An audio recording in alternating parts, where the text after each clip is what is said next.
A smoke machine exploded and delayed the game. And then a shot clock stopped, and that delayed the game for 15 minutes. And those might have been the highlights. It's postcast.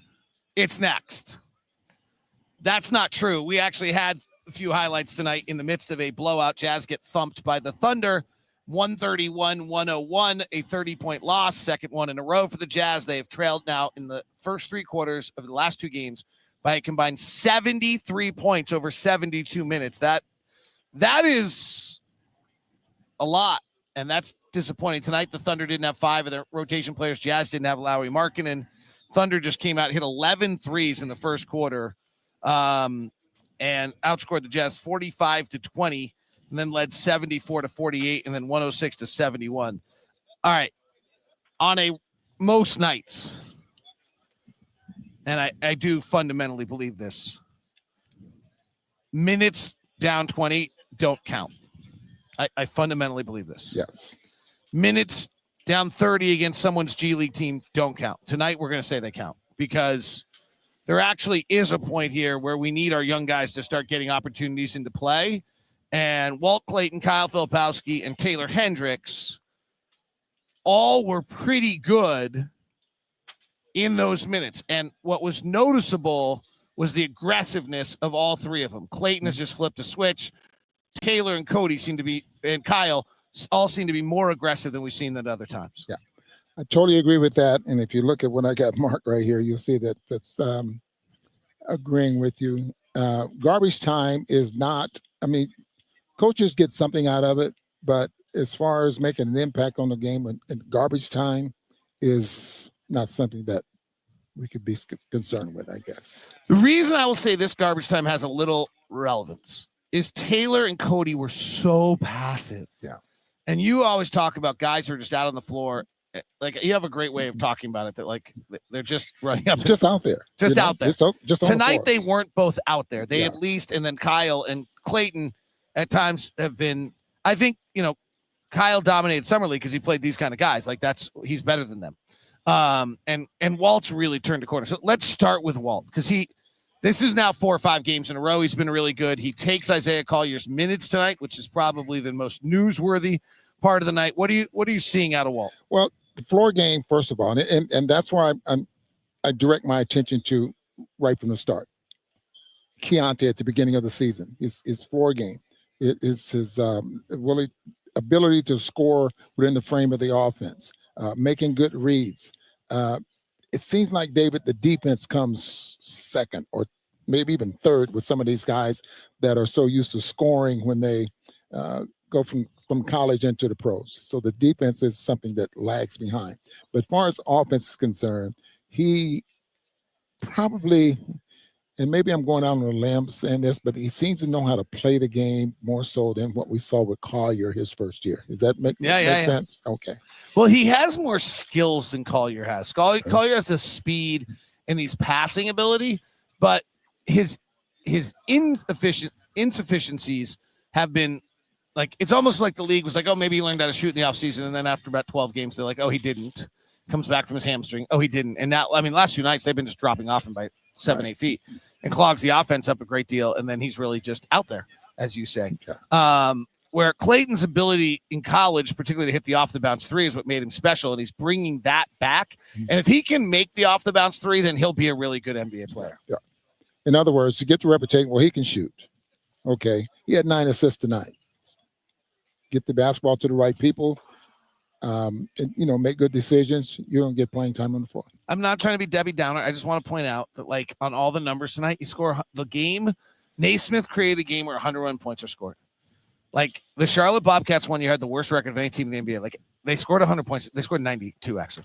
Like, you just automatically score 90 points to 100 points in a game. And so there is a level where, like, I don't want us to, like, I thought these guys all played hard tonight, and that's why we're mentioning them. But, like I'm not going, Clayton scored 21, therefore. Or Hendricks scored 17, therefore. Like, somebody had to score points tonight, and they happened while we were down 30. So I don't want to overplay them, but I do think that there were, like, these minutes still have to have value. And I thought, at least in that way, they did have value.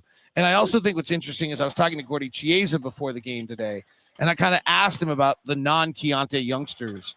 And Clayton was the one he thought had the highest prospect of being a pretty solid NBA player. And Austin Ainge went and got this kid. Like, they traded up, used a pick. They clearly had watched him. Austin watched him in Iona and watched him in Florida, and he wanted this kid. Yeah, 18th pick, if I remember correctly, by the Jazz this year. And he has an upside to his game. And like you talked to Gordy, I talked to someone other than Gordy, and they were very high on him as well. So there's a lot of good. But we got to take credit as well, because we were on him at the beginning of the season. Yeah. So what's funny is that he was because I don't remember whether it was I hope I'm not violating something we weren't allowed to share. We saw some practice or some scrimmage or something. I don't remember if it was on the road or home, so I hope this is fine. Walt shot every time.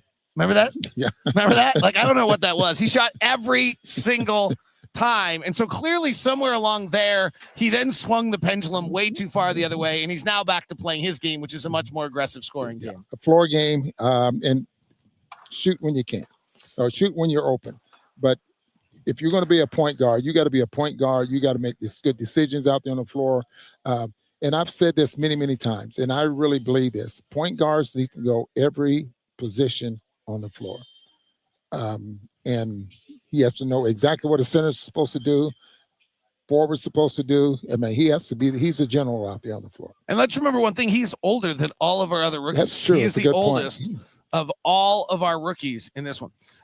We'll talk about Taylor Hendricks and what Will Hardy had some interesting comments about him in the pregame, and we'll talk about that. We'll also just maybe discuss for a minute or two what possibly has led us to get blown out as badly as we have. Today's show is brought to you in part by Prize Picks. Use the code LOCKEDONNBA and get $50 instantly when you play $5. The holiday season is one of the best times for sports, bowl games, big basketball matchups, playoff pushes. It's all happening at once, and while we're making choices every day, one of the most fun places to make the right call is Prize Picks. Prize Picks is the easiest way to get into daily fantasy. Pick more or less on at least 2-player projections. Lock in your lineup, and you're in the game. It's simple and available in 45 states. Prize Picks, creating a lineup takes less than a minute, and the app makes the whole process smooth and intuitive, and the early payout feature is a great bonus when your lineup starts strong. You may get the option to cash out early. Deposits and withdrawals are quick and easy, which keeps everything flowing. Download the app, Prize Picks app today, and use the code LOCKEDONNBA to get $50 in lineups after you play your first $5 lineup. That's code LOCKEDONNBA to get $50 in lineups after you play your first $5 lineup. Prize Picks. It's good to be right. Today's show is also brought to you by our friends over at FanDuel. Here's an interesting note for you on tonight's game in regards to FanDuel and the sportsbook. The Thunder have been a 10-point favorite now in 9 straight games. That is a huge margin. It is true. By the way, NFL Sundays are fun. They move fast, one big play at a time today. Suddenly, everything feels different. That's what makes live betting with FanDuel so exciting. You're not just watching the game, you're reacting in real time with FanDuel. You can place bets as the action unfolds, every drive, every momentum swing, every highlight. Live betting is best when the game starts to shift, a receiver gets hot, a defense tightens up, or momentum flips after a turnover. FanDuel lets you jump into the moment. Live spreads and money lines adjust instantly. Player props update as guys heat up. So if you want to get right in the middle of the action this season, visit FanDuel.com. Place your NFL live bets all season long. FanDuel, the game moves fast. So can you. There was an interesting moment in this game where they went after Kyle Filipowski for like 4 straight possessions, and I thought we brought in Taylor Hendricks to try to defend, and then Taylor Hendricks turned out to play all right. He had a career-high 20 points. He hit 4 threes. That's what probably matters the most. He went 4 of 8, I believe, from 3, 4 of 7 from 3. He had 5 rebounds. He was just really aggressive out there. And Will Hardy was really interesting before the game. Like, we're going to use the G League minutes. I thought it was interesting. Will Hardy said that, hey, in rehab, we tell you what you're going to do, and then you go do it. But on the basketball court, you have no idea what you're going to do and how you're going to react to what's going on. And so Taylor's having to learn how to react to every play and then also get his body to react correctly after that massive injury. He's biting on every pump fake. He's got all sorts of little things that show he's out of practice. But I thought that was interesting that they just want him to get as much time on the floor and reaction time as possible. Yeah, and it makes total sense, David.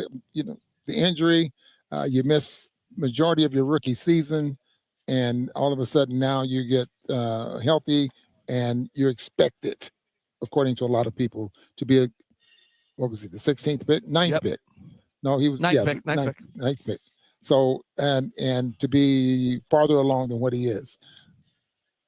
I saw him drive to the basket a couple of times. I saw him drive, nice little pump fake one time as well. That's what I'd like to see out of him a little bit more than just sitting and wanting to shoot 3-point shots. He got, what'd you say? He got up 7 3-point shots tonight. Yeah. He's not a multiple dribble player yet. Yeah. He's probably got 2 dribbles and then he's in trouble. And that makes it hard, maybe 3. And it makes it hard for him to be a catch and a pump and drive, and drive and go kind of player. And that's going to be one of his developmental things. Okay. Well, he's, don't you, do you agree with me on that? I could agree with that. But does he have the skills to do something like that? No, I mean, but that's why he goes to G League. Yeah. So the G League is so he can go work on those things. Kyle got the start in place of Lowry tonight. He had 21-10. He played 36 minutes tonight, so maybe he didn't get pulled for defense because he just played so many minutes anyway. He had a season-high 21. It's his 8th 20-point game. Just I thought he played really hard and really active and was really, again, I'm lukewarm on minutes and 30-point blowout stats and 30-point blowouts. So I just thought he played really hard. Yeah, I totally agree. Yeah. All right, let's go big picture, Ron. This is really the most important question. How deflating, how much does it, they down by 73 points in the last 72 minutes the first 3 quarters. Like, I'm actually convinced it has not happened in NBA history. I don't know if that's true, but I just can't imagine someone's actually been outscored for 2 games in a row in the first 3 quarters by more than a point a minute. It's pretty dreadful. What does it do to you as a team? I think more so individual. It might do something to, individual players that get just annihilated by guys like Holmgren. How good am I? Then you go up against, Holmgren tonight, who had 15 shots, made 12 of them. Probably most of them it was all over the floor. He made threes. He just did everything. Way better than everybody else. Because, David, that measuring stick of your ability against the good players or the Hall of Fame players. That measuring stick is always there. I remember my first year, that measuring stick, once I played against a guy that was all in the magazines. Yep. And I just blew him off the floor, then quickly elevated. Right. I can play in this league. So Filipowski right now, he's trying really hard. Yeah, I like it. Yeah. All right. We'll see how these guys bounce back from this. This has not been a great 2-game stretch. Yeah. Those teams are good. In fact, in fairness, the likelihood is that Oklahoma City will play New York in the NBA Finals. Like, that's really truthfully. Like, if I had to make a pick right now, I took Denver versus the Knicks to start the season. Cleveland's not right. I'll just say it right now. I've watched Cleveland. They're not right. I actually think it's trading George Niang. I think what happens when you have George Niang in your roster is all the guys that are paying the ass are fine. And the minute you trade George Niang, the pain in the asses get loud and you stop enjoying being together. I watched it in person. So I think that's what happens. And I'm worried about Cleveland. I think they're in trouble. So I think New York wins the East. That team looks like it's together and playing well and there. And so I do think we just played the 2 teams that play in the NBA Finals, because as much as I like Denver and think Denver could beat Oklahoma City, it's a stupid comment when they're 23-1. Yeah. So guess Cleveland, what? We're not as good as the teams that are going to go to the NBA Finals. Yeah, right? We actually can't stay on the floor with the teams that are going to the NBA Finals that we learned tonight. Yeah, it'll be a while. So Cleveland. Yeah. You want to discuss this for a second? If they're healthy. They just don't seem them. Garland's been out half. I like to see these teams completely healthy for 15 games and then start. So two comments. Yeah. Darius Garland's foot does not sound good. They're literally trying different orthotics and different things in his shoes every day. Mm-hmm. It does not sound good. I think they've lost their soul. Wow. Okay. Live to play another day? Thanks, Craig Bowlerjack. That's what Bowler says. That's the philosophy tonight. Here's what we decided. Do you want to know what we decided? Yeah. We just played the 2 teams that are going to the NBA Finals, and we're not as good as they are. You know what? That's Have a good night, everybody. See ya. We still enjoy ourselves. So we're not. We still have fun. Oh yeah. Who are our guys? Lacey wants to know if you really have 73 hats. I do. And when was the last time you acquired a new hat? I get a lot of hats. So the last one was the Purple Night. Yeah. The night they had purple, that was my last one. And of the 73 hats, Hot Rod, how many have you paid for? A lot of them are golf hats that from golf tournaments. Mhm. I just bought that last one. Excuse me. Yeah, okay. Yeah, all right. I bought it. We get a very, I will say this, the Jazz are very generous with our employee discount. No. You know how women don't want you to mess with their shoes, you know? Yeah. Yeah, don't mess with The them. Jazz are very, very generous with our employee discount. Yes. So it's not actually outrageous for us to buy Jazz stuff. Yeah. How many Jazz hats do you have? I'm going to say 10 because I have a few that you can't wear anymore, you know, because of they've the been colors, banished. because Clonky will get mad at Clonky, you. yeah, And so so I'm going to say 10 or 15. You should take a picture of them and post them on the internet on your Twitter account. I haven't used that Twitter account. Well, okay. How about you take a picture, send it to me, and I'll post on your Twitter account. Okay. That is Lacey. So Lacey, I will do that for you. How's that? okay, so we have to still do that. Longest postcast of the year. Philip We owed you one for the Clayton, other and night. Hendricks. By the way, our broadcast site in New York is so inhumane, unprofessional, and frankly insulting that we did not do a postcast from there. and the league needs to do something about Yeah, it. it's absolutely outrageous. Yeah. Okay. Who are you giving? I know Filipowski. Menace and Philipowski for sure. Yep. Now Menace, Clayton. Yep. Now Hendricks, I was impressed. He had a career high. Yeah, I was impressed. If he can't get a note for his career high, even if it's bull crap minutes, that's not fair. Got 3. All right. See you guys. Hope you enjoyed it. You guys are awesome for being with us. Let's just go there. Whatever amount of you that are still with us, we think you're awesome. See ya.